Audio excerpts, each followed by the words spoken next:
Several years ago, I had someone come into my office asking me if we could talk. When we sat down, she informed me that she wanted to see me because her daughter had just gotten engaged. B'shad Tovah, I said. What amazing news. Not B'shad Tovah, Rabbi, she said. Not Mazel Tov, not anything except maybe Kaddish. What do you mean? I asked her. He's not Jewish, Rabbi, she said. My daughter is engaged to someone who's not Jewish. And I sat there and I listened as she told me how incredibly non-Jewish this guy was. He didn't keep Shabbat. He ate shrimp. He didn't know anything about what it means to be Jewish.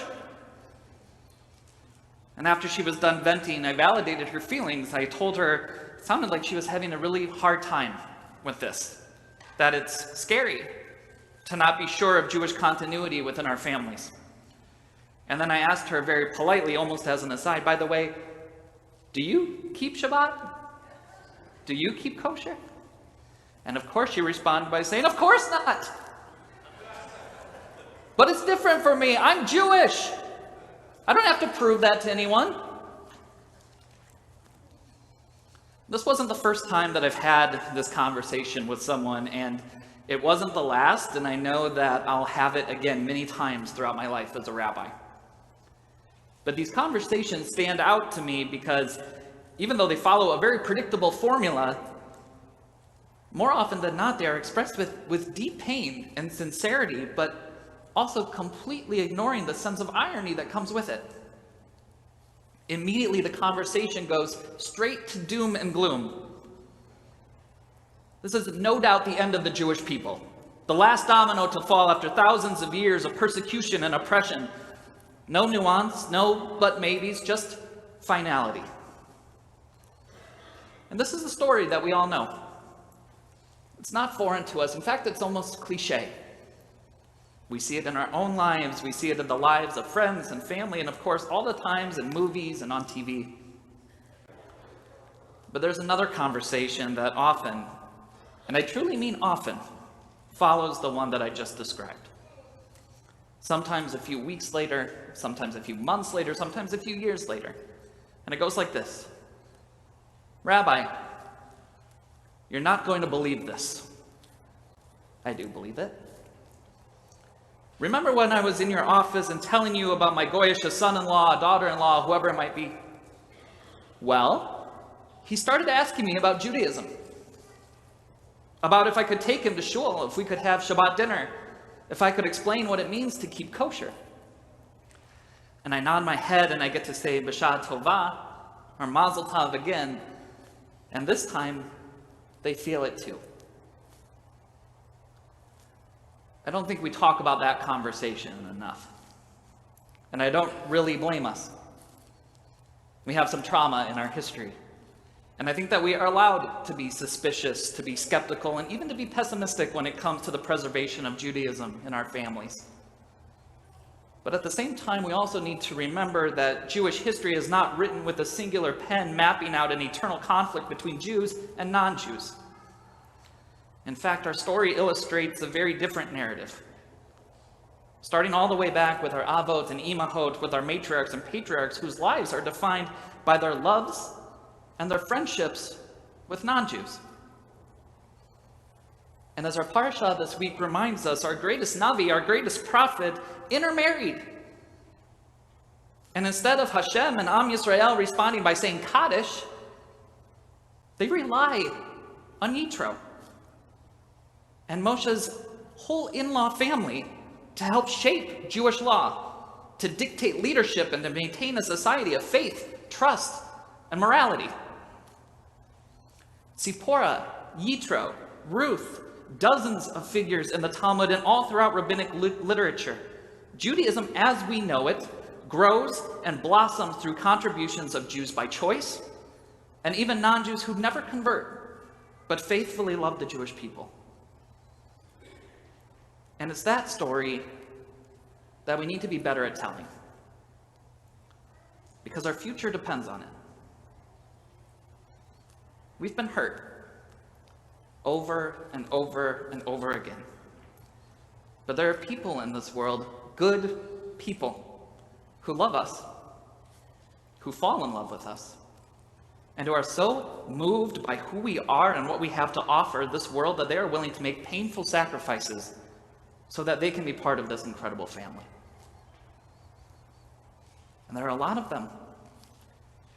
In fact, do me a quick favor, if you are comfortable doing so, if you are a Jew by choice, or in the conversion process, or if you have someone who married into your family who converted, could you please stand up?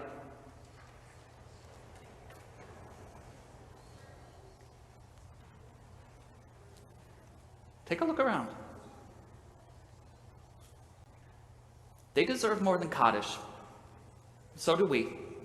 Thank you. You may be seated.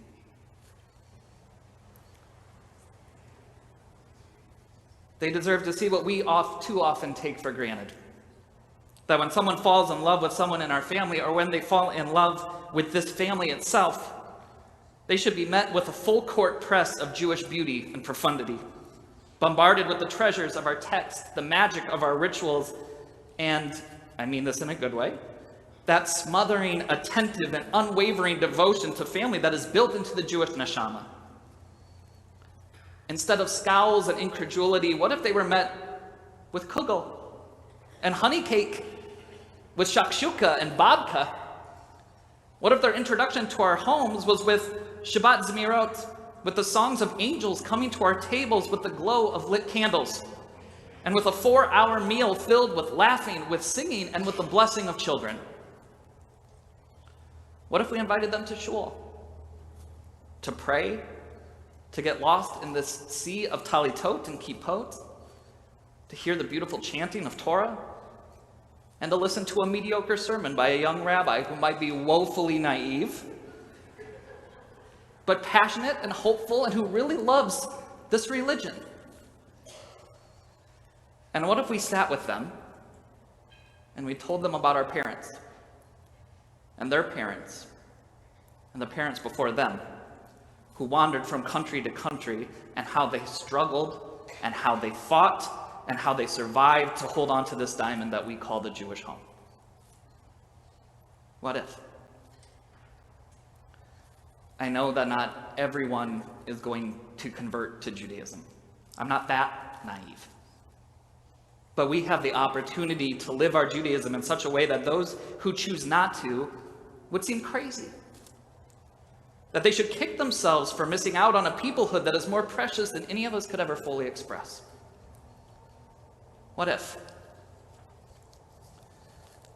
We should be saying Mazel Tov, B'Shah Tovah, to them, to us, because when that choice is made, them and us no longer exist.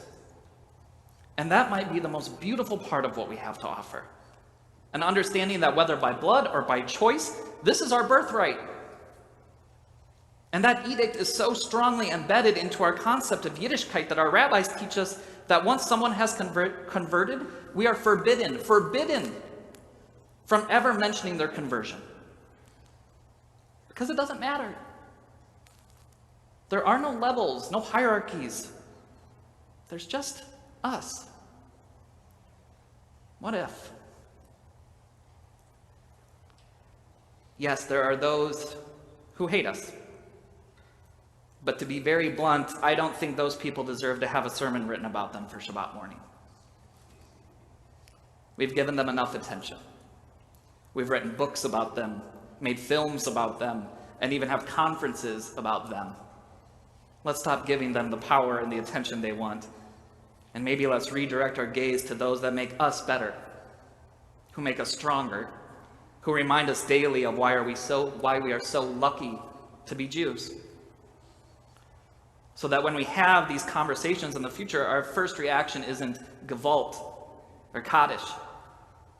It's B'Shah Tovah. It's Mazel Tov to all of us. And we can say to one another, wait till they see just what we have to offer. Shabbat Shalom.